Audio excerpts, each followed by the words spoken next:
The Russian oligarch relies on cryptocurrencies to dodge international community sanctions, and specifically in Russia, the parliament supports the regulation of cryptocurrencies.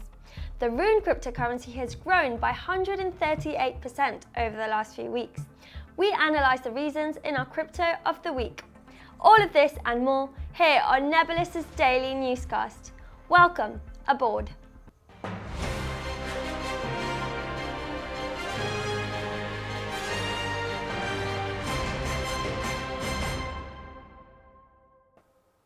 The Russian invasion of Ukrainian territory has resulted in sanctions over the country's institutions and oligarchs. Despite the attempt to block Russian directions, as other exchanges such as Coinbase, Kraken or Binance have done, Russian cryptocurrency owners have been trying to exchange them for money. According to the United Arab Emirates' local media platforms, they're trying to exchange their cryptos in said country.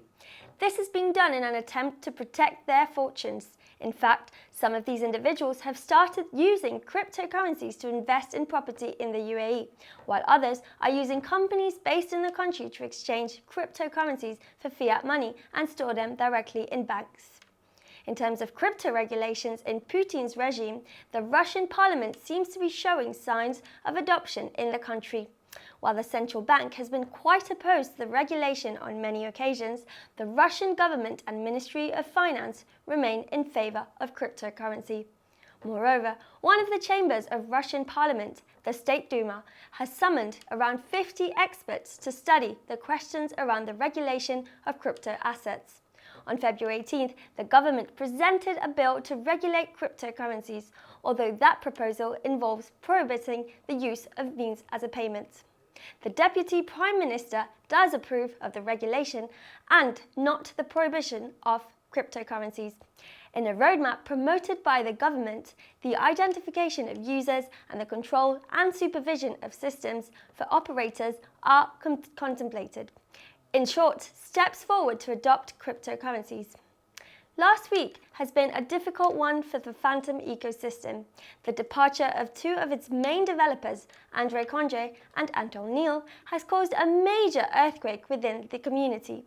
Its FTM token has accumulated losses of close to 40% in just a few days.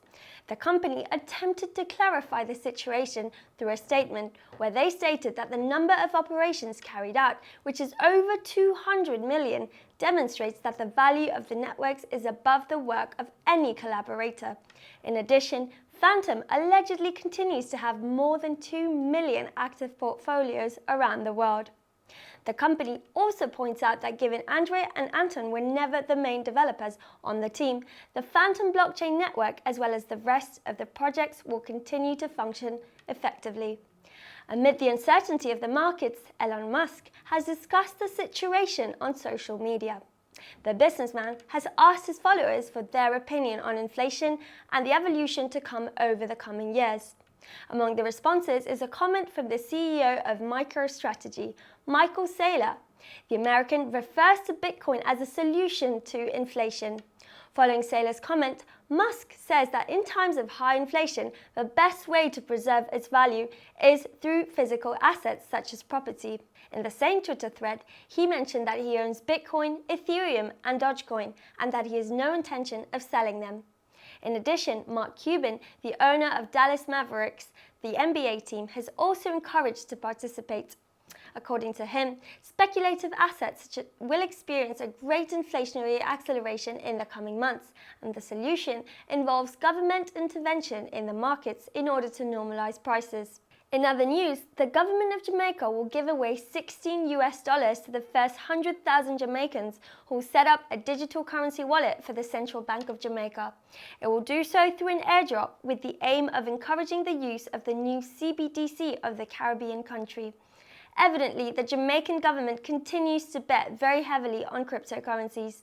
One of the objectives during this legislature is to get the new CBDC to be recognised as a legal tender in the country.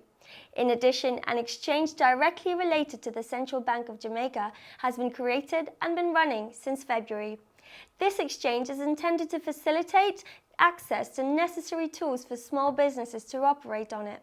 However, the adoption of this country may not be an easy task. According to statistics from Jamaica Observer, about 70% of the population does not even have a bank account. Moving on to cryptocurrencies, Cadena has been in a treat over the last few hours. The latest news updates around the project has led to investor confidence, resulting in a boost of over 40% last weekend. In fact, its price went from $6.02 to $8.31. Despite the jump, the price of the coin has had a correction that has left it at a rise of 20%, keeping the price above $6.7. This has been caused by several factors. Firstly, its inclusion in one of the main exchanges with the largest number of users around the world, Binance. After being listed on this exchange, now Cadena and its KDA token will be available to the 1.5 million weekly users of the leading exchange. On the other hand, the proof of work consensus protocol used by different blockchain networks is still on environmentalists' minds. There are several associations that have suggested changes to avoid environmental footprint. Currencies like Bitcoin would be blacklisted by the European Union in the hopes of encouraging the implementation of a proof-of-stake consensus which is more efficient than the proof-of-work one currently used by Bitcoin. The latest regulation draft proposed by the European Union includes a possibility of limiting the number of cryptocurrencies that will work on proof-of-work.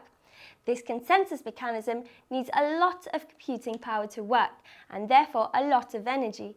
Let's not forget that the two main assets in the market, Bitcoin and Ethereum, work on this system. The MiCA regulation framework proposed the prohibition of digital assets based on environmental and sustainable consensus from 2025. It was finally dismissed, although the intention of European legislators remains to avoid the use of systems that consume large amounts of energy. The draft will be put to vote this Monday, March 14th, and maintains that crypto assets will be subject to minimum standards of environmental sustainability with respect to their consensus mechanism. While we wait for this vote outcome, we'll bring the session to an end.